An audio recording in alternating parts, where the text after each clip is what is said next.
శ్రీ గురుభ్యో నమః. శ్రీమద్భాగవతమునకు మాస్టారు ప్రసాదించిన వివరణను చెప్పుకుంటూ ఉన్నాము. అందులో భాగంగా పరీక్షిత్తు దిగ్విజయము అనేటువంటి అంశములో మనము ఉన్నామండి. పరీక్షిత్తు పరిపాలన చెప్పుకున్నాము. ఆ తర్వాత పరీక్షిత్తు దిగ్విజయము చేస్తూ ఉన్నటువంటి పరీక్షిత్తు ధర్మదేవత ఎద్దు రూపంలో ఉండటము, భూమి గోవు రూపంలో ఉండటము గమనిస్తాడు. ధర్మదేవత ఎద్దు రూపంలో 4 కాళ్లతో ఉండాల్సినటువంటి ధర్మదేవత ఒక్క కాలుతోనే కుంటుతూ ఉండటం గమనిస్తాడు.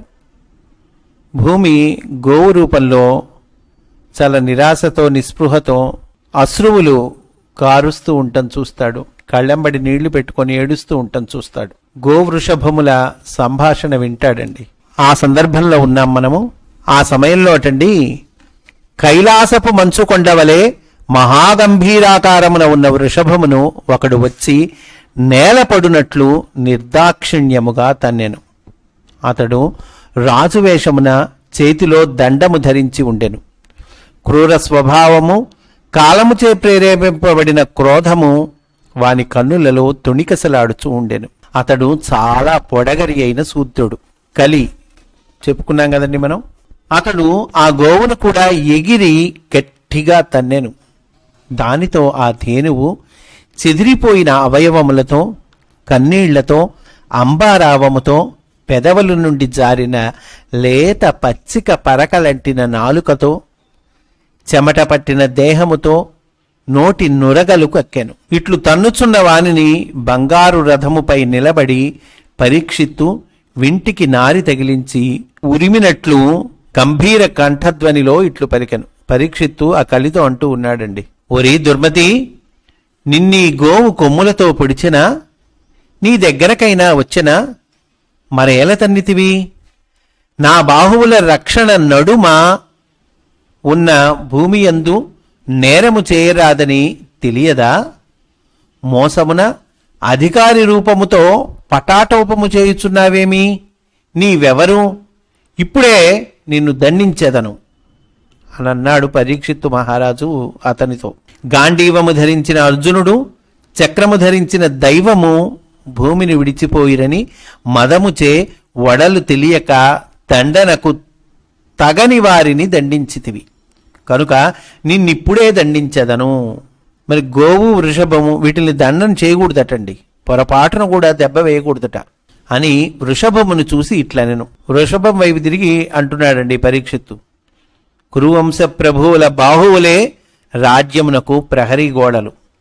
వారిచే కాపాడుపడుచున్న భూమి యందు జనులెవ్వరూ నీ చేత కన్నీళ్లు కార్చున్నంతటి అధర్మం ఆచరించి ఉండలేదు. వీని ఇప్పుడే నా సామర్థ్యముతో చీల్చెదను. నీవు జాలిపడదగిన స్థితి చెందరాదు. వీనిని నా బాణముల పాలు చేసి నిన్ను 4 పాదములతో నడిపించేదను అంటున్నాడండి. వృషభంతో అంటూ ఉన్నాడు. వృషభం అంటే ధర్మదేవత.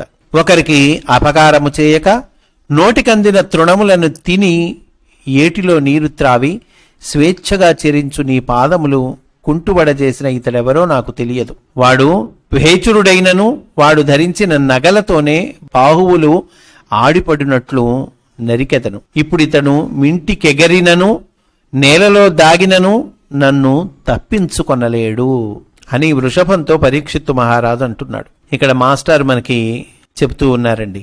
ఈ పద్యమున ధర్మమును గూర్చిన పరమార్థము ధ్వనిగా రచింపబడినది. గడ్డి, పంటలు, ఫలవృక్షములు, నదుల నీరు మున్నగునవి ప్రకృతి సంపద కాని మానవుడు సృష్టించినవి కాదు. అంతే కదండి, గడ్డి, నదులు, పంట ఇవన్నీ మానవుడు సృష్టించినవి కాదు, ప్రకృతి సంపద. మానవుడైనను వాని వలననే బ్రతుకుచున్నాడు. జంతువులు స్వేచ్ఛగా ప్రకృతి సంపదను అనుభవించును. వానిపై అధికారము చూసి మానవుడు క్రూరుడగును. కనుక ఏ సంపదను తాను అనుభవించి జీవించుచున్నాడో ఆ సంపదను తనకు చిక్కించుకొని అధికారము చూపువాడు దండింపతగినవాడు. అట్లు జరగకుండా ప్రజలను కాపాడుటకే ప్రభువులు కాని ప్రజలపై అధికారము చూపుటకు కాదు. ఇందు అధికారమునకు కలిపురుషుడును రక్షణకు పరీక్షిత్తును ఉపమానములుగా సూచింపబడిరి. దండనము ఎప్పుడు ఆవశ్యకమౌనో కూడా తెలుపబడినది అంటున్నారండి మాస్టర్. ఆ తర్వాత ధేనువుతో పరీక్షిత్తుట్లు పలికెను. ఊహింపరాని వైభవము కల శ్రీకృష్ణుడు భూమిని విడిచిపోయేనని దుఃఖింపవలదు. కన్నులలో నీరు తెచ్చుకొనవద్దు. మనస్సు కుమిలిపోవలదు. నా బాణములతో వీనిని వధింతును. సాధువులైన జంతువులకు మానవులు బాధలు కలిగించుట నీచత్వము. అట్టి వారిని శిక్షింపని రాజాధముని ఆయుస్సు, స్వర్గము, సంపద, ధనములు తొలగిపోవును. దుష్టులను శిక్షించుటకు, సాధువులను రక్షించుటకు సంకల్పించి సృష్టికర్త ప్రభువులను సృష్టించనని పురాణములు దర్శించిన పెద్దలు చెప్పుదురు. ఇది మాకు పరమధర్మము.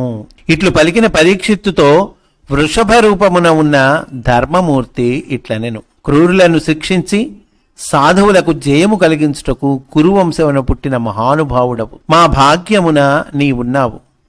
మీ వెనుకటి తరముల మహాపురుషులు ఇట్టి వారగుట చేతనే శ్రీకృష్ణుడంతటి వాడు మీ వారి భక్తిలతచే బంధింపబడి వారికి దౌత్యము చేసెను. వృషభము అంటే ధర్మమూర్తి, ధర్మదేవత పరీక్షిత్తుతో అంటున్నాడండి, అయ్యా మీ వెనుకటి తరముల వారు అంటే పాండవులు, ఆ పైన కుంతీదేవి గాని, ఆ పైన మీ వంశంలో వాళ్ళు గాని మహాపురుషులు ఇట్టి వారొకటి చేత శ్రీకృష్ణుడంతటి వాడు మీ వారి భక్తి లతచే బంధింపబడి వారికి దౌత్యము చేసెను అని అంటూ ఉన్నాడు. అయ్యా శ్రీకృష్ణుడు మిమ్మల్ని కాపాడాడు. ఎందుకని? మీరు అట్లాంటి వాళ్ళు కాబట్టి, మహాప్రభువులు కాబట్టి మీరు అని వృషభము పరీక్షిత్తుతో అంటూ ఉన్నాడు.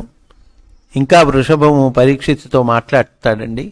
రాజా, మేము ఏ ప్రాణులకు దుఃఖము కలిగించు జాతి వారము కాము. మా వలన దుఃఖము పొందు జీవుడు లేడు. ఈ లోకమున దుఃఖమునకు కారణమెవ్వరని వాదములు చేసి మానవులు అనేక సిద్ధాంతములను కనిపెట్టిరి. అవి అన్నీయు వాదము చేయు వారి వాదములోని వివిధ శాఖలు.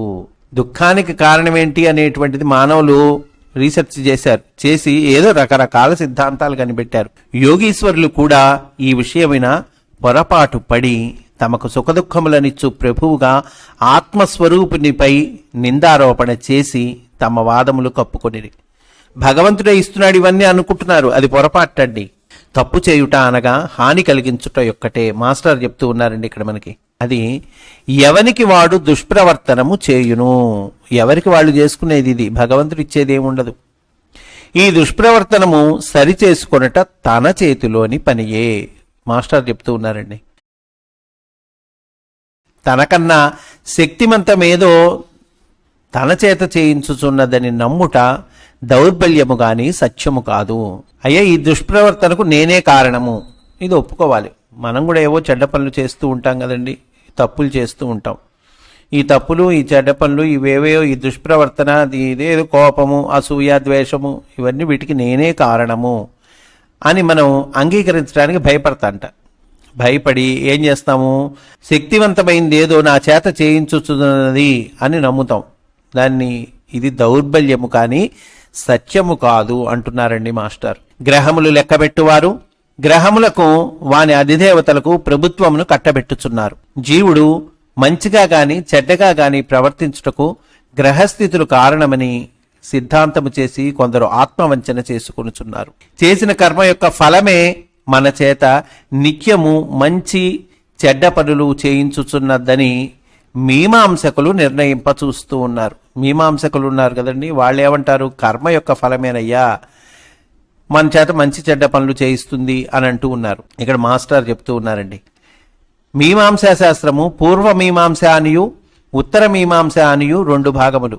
అందు పూర్వ మీమాంస వారు కర్మయే ఫలితముల రూపమున జీవులను నడిపించుచున్నది కనుక కర్మను ఉపాసింపవలనని బోధింతురు.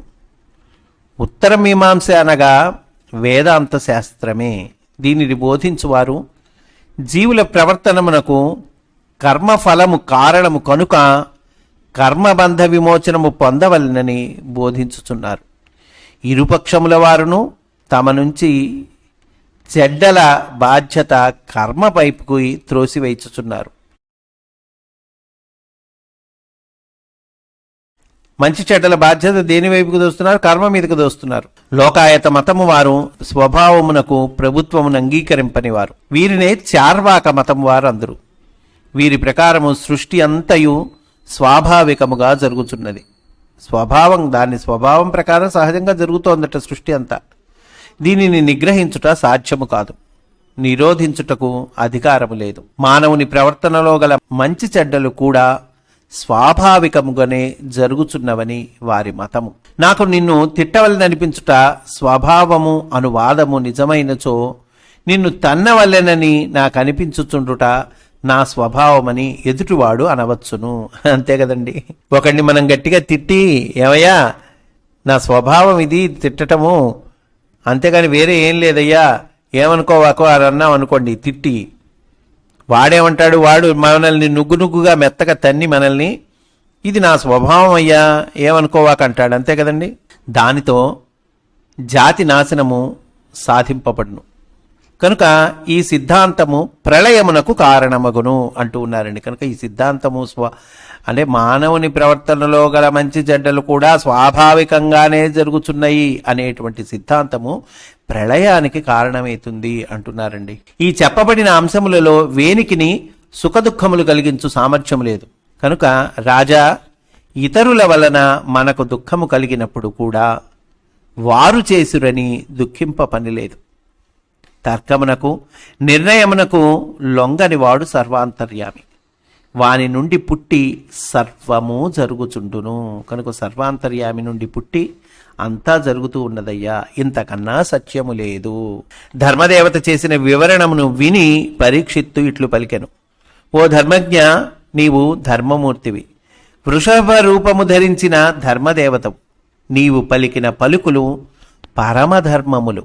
ఎవడైనను పాపము చేయుచున్న వానిని ఇతడు ఈ విధముగా చేయుచుండెనని పలికినచో దాని వలన ఆ పాపము ఇతరులకు కూడా రూపింపబడినట్లగును. దాని వలన పలికినవాడును పాప మార్గమున పడును. మహాత్మా, దేవమాయ వలన జీవుల వాక్కు మనస్సు సహచర జీవులకు అంతుబట్టవు. చంపునట్టి లక్షణము గలవాడు, చంపదగిన చెడ్డ పనులు చేయువాడు ఏ విధముగా ఉండును అనున్నది అతని వాక్కులను బట్టి గాని మనస్సుని బట్టి గాని తెలియదు. నీవు ధర్మదేవతవు. తపస్సు, శౌచము, దయ, సత్యము అను పాదములతో నీవు నడుచుచుందువు. పాదం అంటే 4వ భాగం అని కూడా అర్థం అండి. పాదం అంటే 4వ భాగం. కనుక 4 పాదాలతో నడుస్తూ ఉంటావు నువ్వు. తపస్సు, శౌచము, దయా, సత్యము. కృతయుగమున నీ 4 పాదములను పనిచేయును. త్రేతాయుగమున 1 పాదము పనిచేయదు.